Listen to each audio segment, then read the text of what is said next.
Good afternoon, everyone. I see a lot of familiar faces here today. I know that many of you are concerned about the new technology, AI, that's out there. I've seen it. People have come up to me. So the two of us, this is the second time we've done this presentation. We went to the NBDA conference and presented there, but today we're going to focus more on the academic use of AI.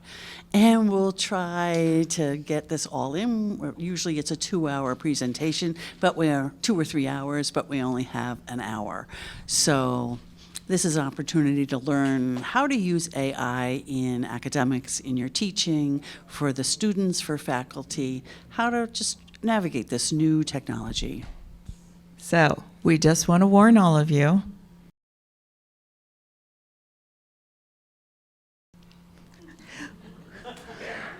This is an AI workshop.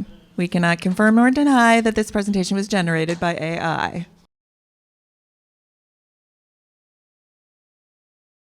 A and I.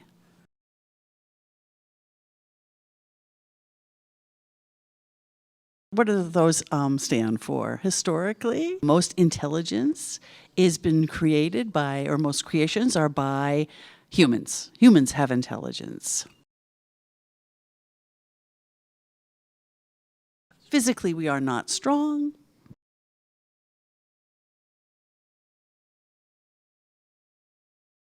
And also we tire quite easily, but we do have that intelligence. And that's how, we've ruled the world or the globe. Now we have machines who actually can compete with us humans, and that's AI.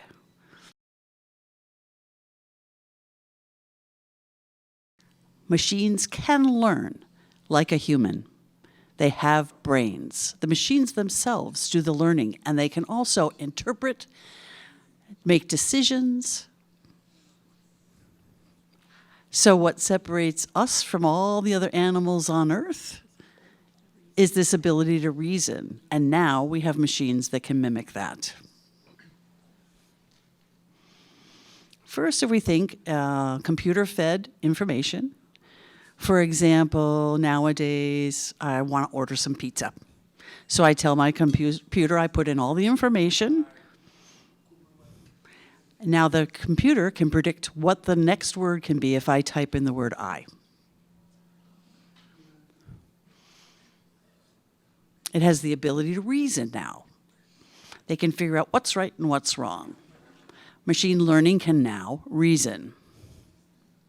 Machine learning also is self-correcting. If it makes a mistake, it can go back and learn from that and correct it. We'll see that soon. And it also has the ability to create new ideas and knowledge, just like a human being.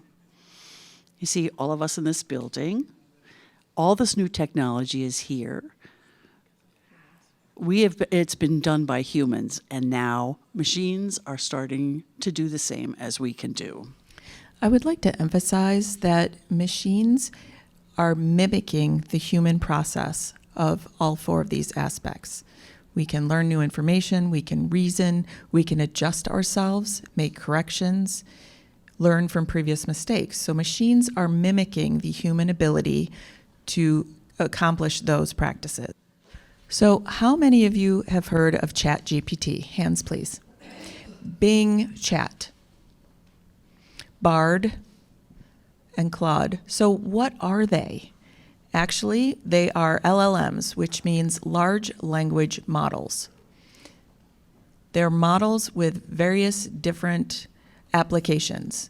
They could be developed for biology, mathematics, and they learn through large data sets.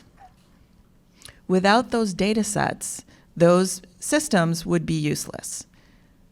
So it has to be created, the data set has to have boundaries, and it has to be fed to these large language models. So more specifically, AI in academia.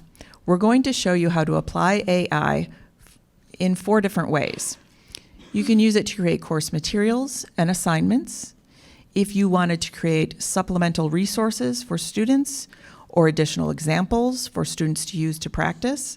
If a student comes to you and asks for extra homework for practice, you can use AI to create some of those things. You can also ask AI systems to create PowerPoint slides. In addition to that, it's great to create activities for students in the classroom. For example, if you have a concept, if a student is struggling with a concept, you can teach the student how to use ChatGPT to be able to practice that new concept. You can bring AI into the classroom as a learning tool. For example, there are different ways that we can apply these concepts. So if you have some concerns, or please think of the AI as a tool. It's just a tool, it is not perfect. So we need to figure out how best to use it to our benefit in the classroom.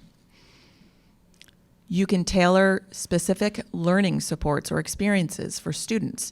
If a student has a different learning style, you can use those learning styles and ChatGPT to ensure that the student understands the concept better by tailoring the learning opportunity. You can also customize instruction. At NTID, we use a lot of visual aspects, and our students have many different language and educational levels and experiences. So we need to figure out how best to explain to each of those students at all of those levels how to understand these concepts. So you can type into ChatGPT, explain this concept to me as if I were a 5-year-old, 6-year-old, 7-year-old, 14-year-old. So then that AI can explain those different concepts at the different levels for better comprehension. Also, if you have your lesson plan and you're thinking about, oh, I have a concern, will my students really comprehend this? I could put it into ChatGPT, and ChatGPT can simplify that concept. It can, as I'm explaining in the classroom, then this will also help, as I give it off to the students, be able to understand the concepts we're talking about.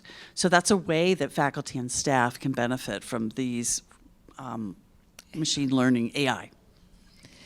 Often I have students that ask me for extra practice, and I'm not always ready to customize or develop on the fly extra experiences. So I can use AI in that instance to make sure that the students are getting the extra practice they have asked for within boundaries and within the content set that we are learning in the class.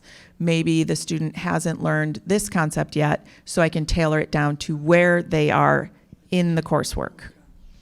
You can also put in an entire lesson, and then you can ask AI to create practices for the students if you want to focus on a specific subject or content area.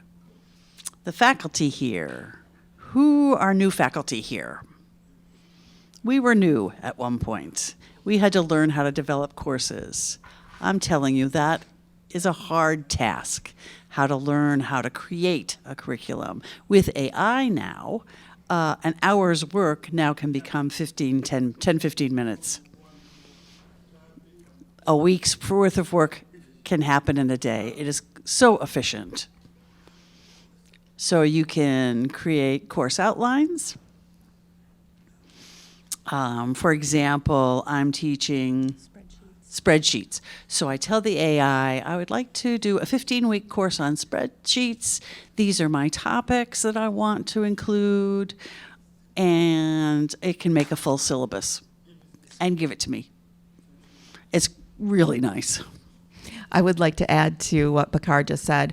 Sometimes you have a course outline and you're not sure if it's a good one or if it's a bad one, if you've missed any concepts that are important. You can take that outline for the course, put it into AI, and ask what are concepts that may have been missed, and then you can use that to create a more full course outline. Let's say if you want to create a PowerPoint. You put in your topics. And let's say I don't have the time to make a complete PowerPoint. So I tell AI, make me 15 slides dealing with this subject or this topic.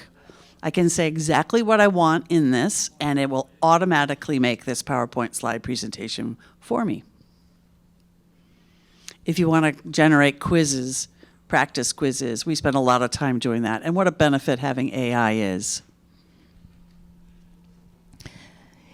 If you already have a PowerPoint made, you can use that, feed it into AI, and then the AI can produce quizzes for practice for the students based on the PowerPoint content.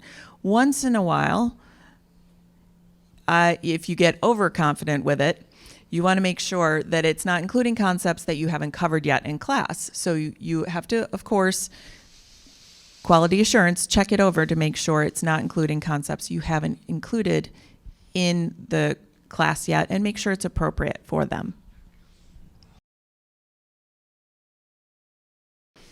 Of course, there are concerns. When people talk about AI, there's a lot of benefits. There are also a lot of benefits. I'm not going to say negatives. I'd rather use the word challenges. So if perhaps you allow AI in the classroom and we're teaching our students how to use AI, guaranteed there are academic integrity concerns. Some students will abuse the tool and they'll ask ChatGPT just to simply give them an answer. It's not for an answer, it's to use to supplement your understanding and your use of the concepts. It's used to clarify concepts, to produce information in different ways to support your learning style. So it is a support, it is not a sole source of information. AI will give you an answer, and you don't want to just take that answer and submit it. You want to look at it, edit it, review it.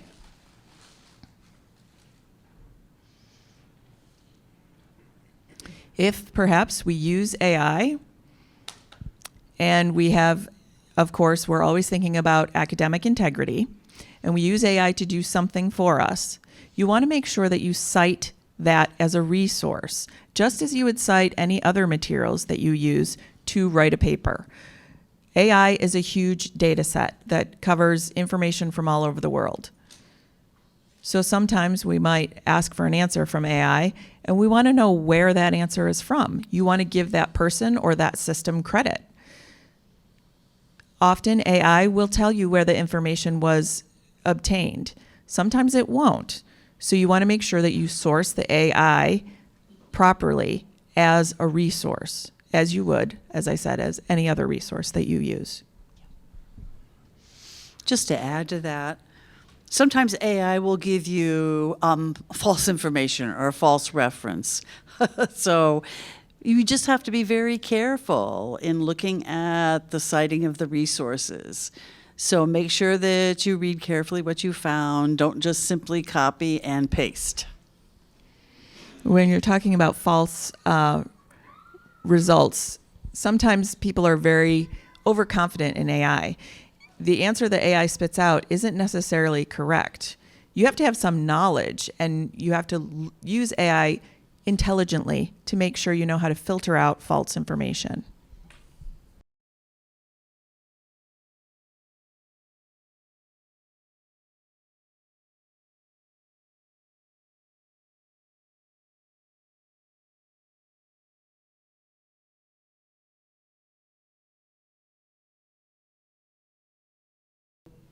We have changed our presentation because we wanted to make it fit to RIT. Now they are changing it to GPT-4 and Bing Chat. And these already are included in emails. You don't have to sign up for them. Everything is included. It's all in one place now. In Office 365, who uses Office 365 here? I see a bunch of hands. Everything that you need now is ready, all inclusive. And soon they'll be expanding that. The plan is to add even more advanced technology. But this is the focus right now, what we have. So another word for this AI is there's another system called Claude. This is not fully free. There are some pieces of Claude that you have to pay for, but this is a good resource for writers, especially academic research. This is an excellent tool to use. It's good for creating clear content. This Claude can summarize. It's quite inclusive. This is best for text, though, text only. So let's say if I have a PowerPoint presentation and I want to turn that into a PDF, and then you want to upload that, you can ask questions related to that content. It's the same now with Bing. You could do the exact same thing. We'll show you that. Can we go to the next one, please? So how to use this for the classroom. So this is in teaching a course. This is just an example. When I use it, it'll give me a list of responses, and then I have to modify it, narrow it down to what goals I have. For a full semester, sometimes you have to split what you get back from AI. If I throw everything all into the pot, it will spit out one thing, and I can break that down into class sessions or follow the schedule I want to follow. First, I'll explain this. See along the right side of the screen? It's hard to see right now, but everything, all the tools are there. Top right, that blue circle with a B in it is Bing Chat. There's an icon lower down for Microsoft 365. It looks like a globe. If you have documents that are online, you can open those. At the same time, you open up Bing Chat. So one is more creative, one is more balanced, and one is more precise. If you're researching and you want to focus mainly on facts and not go off the point, you would pick more precise. This is better if you're focusing on factual information. If you want to balance some creativity in there, if you have, things that are more creative, you can go this way, more creative. For this example, we're going to use more balanced. When I upload this, it can come up with too many things. This is too much information for it to take in.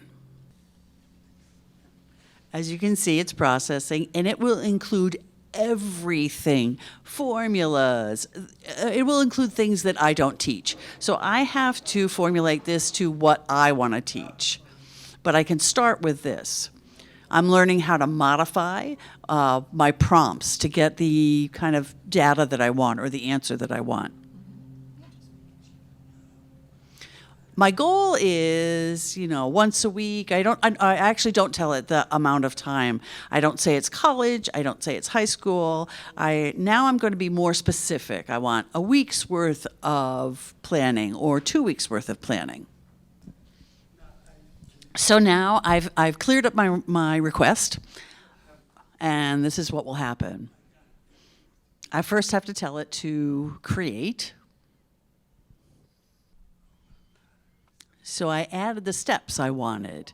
I keep on adding steps in the prompt until I get what I want. If it gives me too much information, I can modify it to make it less. So here it's now setting up weekly, like I requested. This is just an example of a schedule.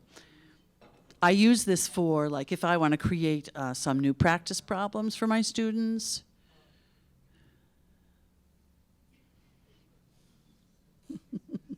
This is probably going to keep going for a while for spreadsheets, but once you get to week 12, most high schools don't teach that.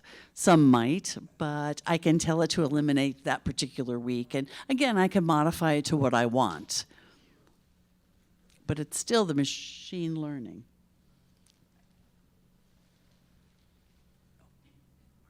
So in the business school, there's the thing called the 4 Ps in marketing. Some people know what they are. The 4 Ps, that's taught a lot.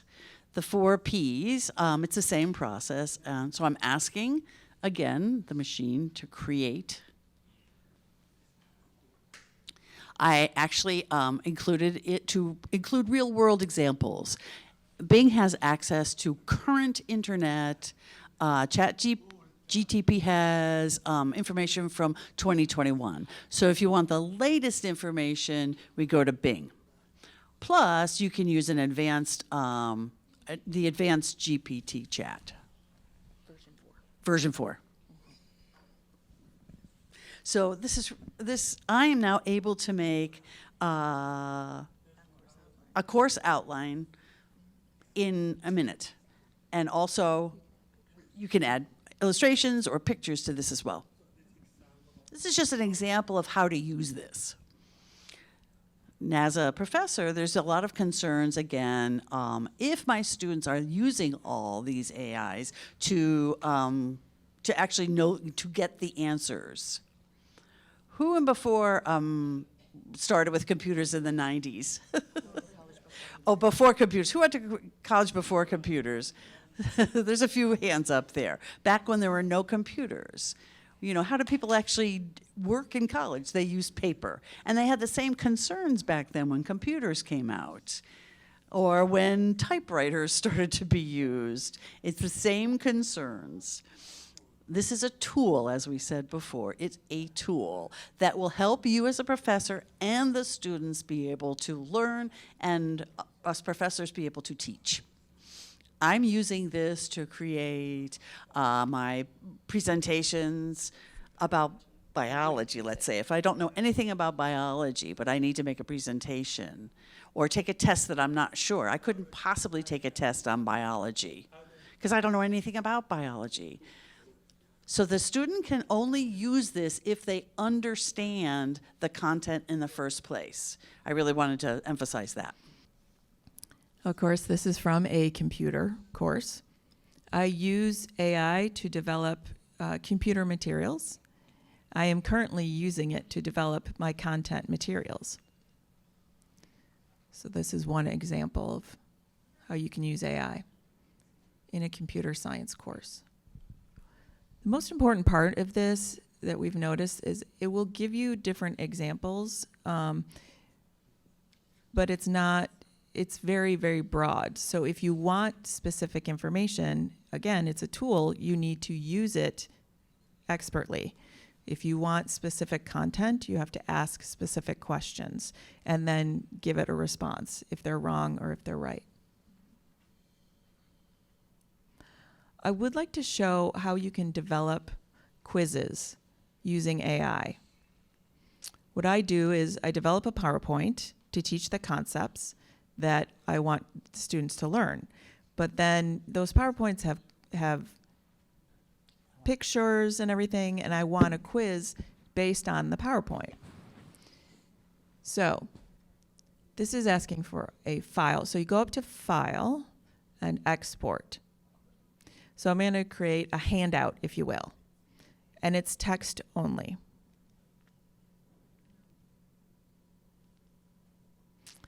And I'm choosing outline only. And what it will provide me with is text.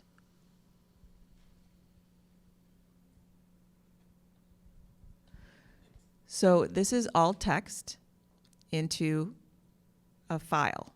So I want it to create a 5-question quiz based on the PowerPoint. So I put the PowerPoint into this AI, Bing chat.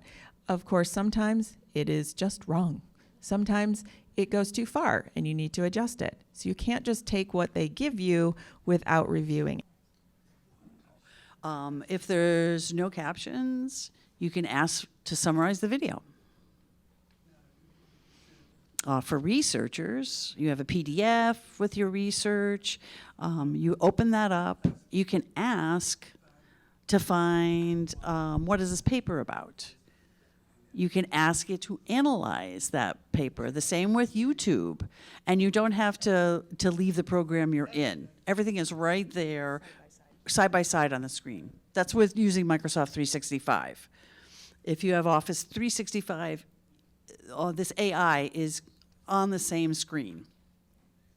Office 365 can have to be Edge. It can be Edge, but it's included in 365. Edge is included in 365. For RIT anyway, for our community. So we all have access to that. Currently, there's one person who is asking you about picture descriptions. That was me.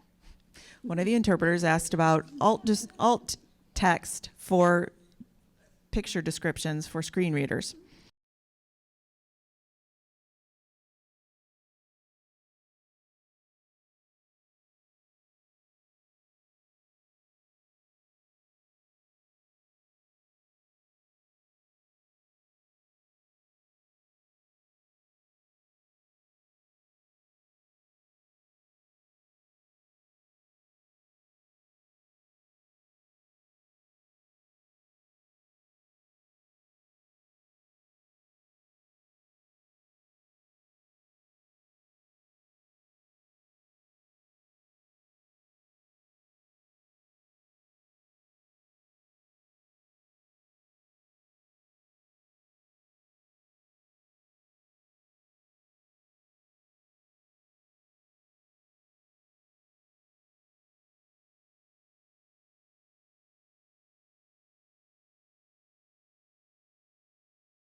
It's not perfect, but it's a starting point.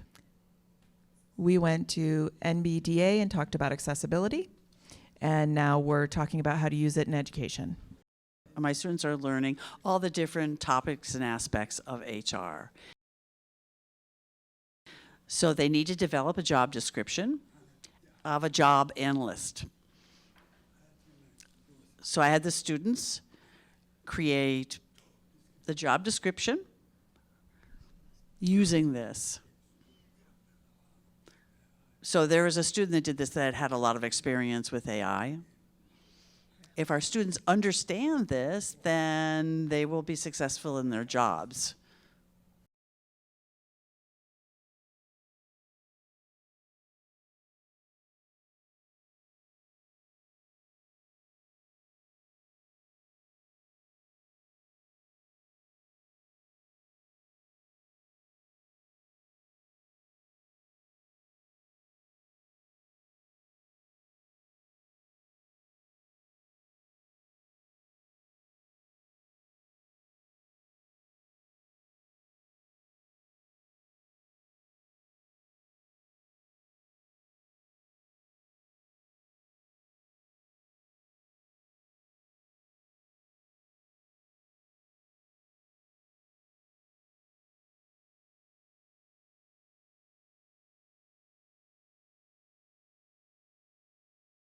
So I know it's a lot of information, but the point being is students can learn how to use the technology in the workplace.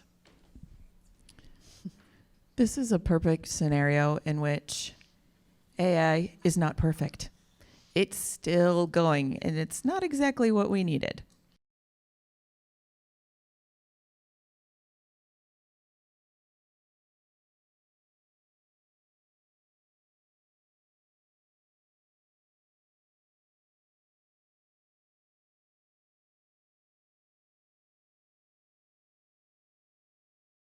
Here's another example for a staff assistant position. But as a professor, we have to think about how to include this within the academic lessons, how the students can use this. All new technology will benefit people. We just have to figure out how to use it. It was just like when the phone first came out, text, Zoom. We just recently, I mean, we've been, as deaf people, we've been using VP forever, and hearing people just realized, ooh, the magic of Zoom. So any new technology can be helpful to us. So we've used Bing a lot. You can do the same on other platforms, such as ChatGPT, Claude, Google Bard. The only difference is that it doesn't have that ready side-by-side functionality that you have in Edge 365. With using Bing Chat, it's all in one. You have to navigate to a different page, but the concept is the same. ChatGPT 3.5 is free version 4 you have to pay for. Version 3 is free as well. I think There's some limitations to it, but each platform has its benefits and its challenges, and you have to really try all of them to see which works best for you. Bing uses ChatGPT. Because Microsoft owns part of that business, so it's integrated into that. Now, GPT 3.5 and 4 are free. I'm sorry, 3.5 is free and 4 is paid for. This is Bing 4 that we're using right now, so it's more advanced. So we, at RIT, have free access to this. And soon we're going to have new technology called COPT, where everything, including Word, scheduling, PowerPoint, spreadsheets, you can click one button and get an automatic response. That's coming out soon. This morning, ChatGPT announced that pretty soon they're going to be able to read pictures and videos. Now it's text only, but soon they'll be able to post, for example, let's say if your car breaks down. You don't know what the kind of tool you need to fix it. You can take a picture of the broken piece of your engine, put it into ChatGPT. It'll tell you the exact tool you need. It'll tell you how to fix it. Like yesterday, I was quite frustrated at home. I was trying to fix the kitchen faucet. It was 4 hours to take out the old one. The reason being is I didn't have the right tool to do it. So all day I wasted doing that. So reading this about ChatGPT, I'm quite excited. I can put the picture into AI, it'll read it, and it'll tell me exactly what I need to use. And in the future, maybe doctors could use it as well. As I was saying before, this is a technology that could give an answer, but if you don't know the questions to ask, it won't. Like say, if you ask a biology question or a chemistry question, and you have no background in those fields, I won't get a correct answer. You still have to know the content area and know how to ask a question. Thanks, everybody, for your time. Appreciate it. Thank you. Thank you so much.